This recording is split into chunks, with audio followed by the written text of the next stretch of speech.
Welcome to asensodito.com dahil pwedeng umasenso kahit dito sa Pinas.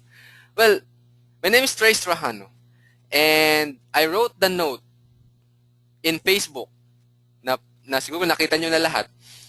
My dad is a broke OFW. Okay? And I'm here today. I want to show you something. I want to show you this retirement calculator.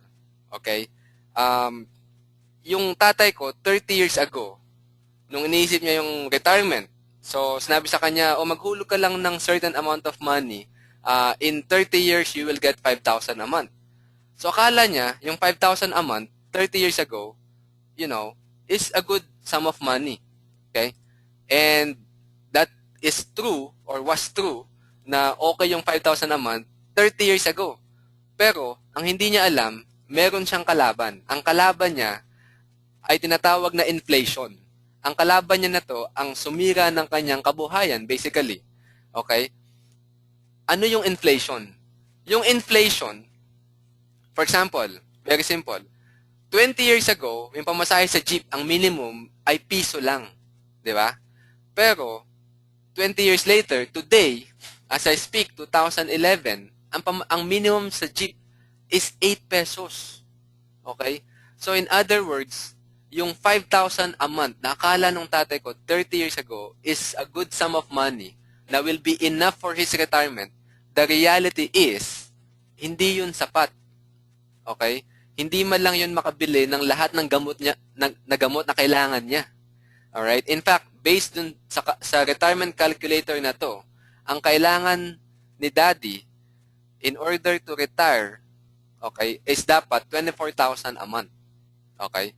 Pero hindi niya naisip yon dahil walang nagturo sa kanya, okay, nang tinuturo ko sa inyo ngayon. Alright?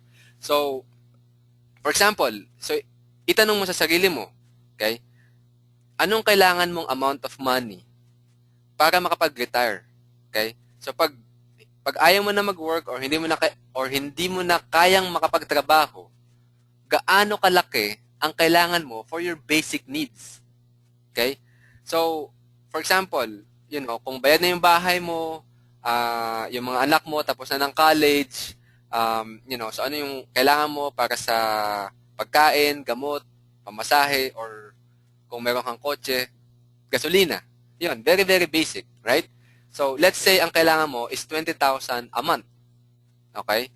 Now, let's say you have 30 years para makapagtrabaho. 30 taon. Okay? Bago ka mag-retire. Let's say, bata ka pa, gusto mo yung work mo. So, okay. That's good. Alright? Pero, dahil sa inflation, ang ginagamit ko ditong number is 5% per year na inflation. Yan yung average inflation in the past 10 years sa Pilipinas. Alright? So let's say, kailangan mo ng 20,000 a month, di ba? In other words, 30 years from now, yung nabibili ng 20,000 a month mo, ngayon, ang kailangan mo 30 years from now is 86,000. Okay? 86,000. Alright? So, yun yung equivalent ng 20,000 a month mo ngayon. So, siguro, ngayon, ang minimum na pamasahe sa jeep is 8 pesos. Siguro, 30 years from now, it can be 50 pesos. Okay? Alright? So, tingnan naman natin. Pag nag-ipon ka sa bangko, at ang binibigay sa'yo ng bangko ay 3% interest lang sa savings. Tama?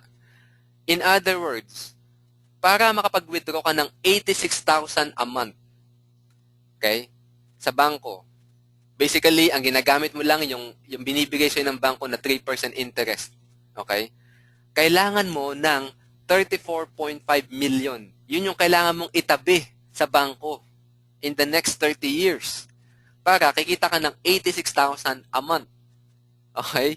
Now, in other words, sa loob ng 30 taon, kada buwan, kailangan mo magtabi ng 96,000 pesos at ihulog yun sa bangko. Okay? Kailangan magtabi ng 96,000 pesos a month at ihulog yun sa bangko para 30 years from now, di ba, meron kang 86,000 a month at hindi na yan mauubos. Okay? So, ang tanong, nakapagtatabi ka ba ng 96,000 a month para sa retirement mo? Okay? Siguro iniisip na iba, well, hindi naman ako mag-work ng 30 years eh. 5 taon na lang yung kaya kong ipagtrabaho. Okay? Then let's see what will happen. So kung palitan natin yan ng 5 years, okay? In other words, kailangan mo magtabi ngayon. Dahil 5 taon ka na lang makapagtrabaho, kailangan mo magtabi ngayon ng 170,000 kada buwan. At ihulog yun sa bangko na magbibigay sa iyo ng 3% interest. Nakapagtatabi ka ba ng 170,000 kada buwan ngayon?